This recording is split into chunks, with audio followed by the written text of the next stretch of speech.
Well, hello everybody. Sorry, it's been a while since I posted anything. We've had a lot going on at the house, remodeling the kitchen and some other things. I've got had some work done. I did a emissions delete on the Volkswagen, the wife's Volkswagen. Had some fun with that.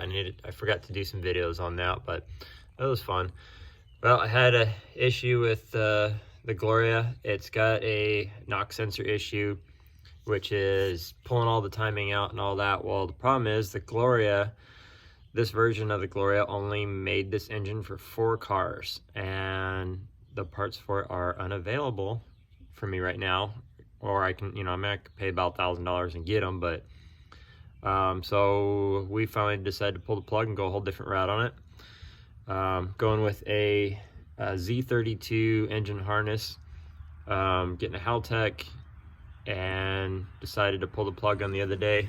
I'm gonna switch injectors. So it's got a side and top feed fuel injector.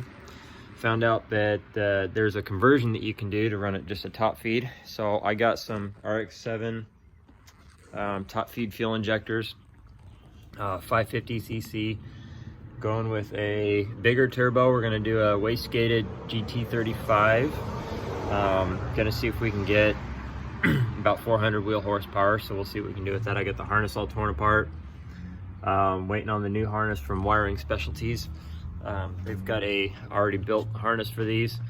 We're gonna be getting rid of the mass airflow sensor, going with just MAP, which will make it a lot easier and cleaner in the engine bay. I really don't want to get up around, much over. I want to keep it under 20 pounds of boost, because I know this engine's good for 500 horsepower, but I don't want to push it too much. So we're gonna see what we can do with it. I was hoping I'd have the harness and computer here this week, but they had to special order the adapter for the harness, so that'll be here next week. But for right now, I'm going to try to get the injectors converted over, get the turbo put on this weekend.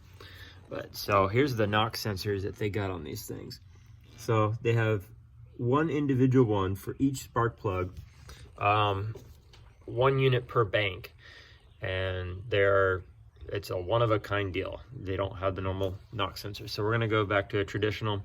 That's the nice thing about this conversion. It goes back to a traditional knock sensor. And then we got a place in Houston that I will send this thing down to get it tuned, and we'll see what we can do without blowing the engine up. So worst case scenario, I've got a buddy down in Houston who's got a spare one of these, so if I do blow it up, at least I got one sitting around. So I just wanted to update everybody with what's going on. I'm gonna try to keep updates while I'm going along with this, and see if we can't get this thing up and running here in the next week or so. I really kind of wanted to get it going before Father's Day. They got a car show that I'd like to take this to, so I'm gonna go ahead and get to work. So thanks for watching.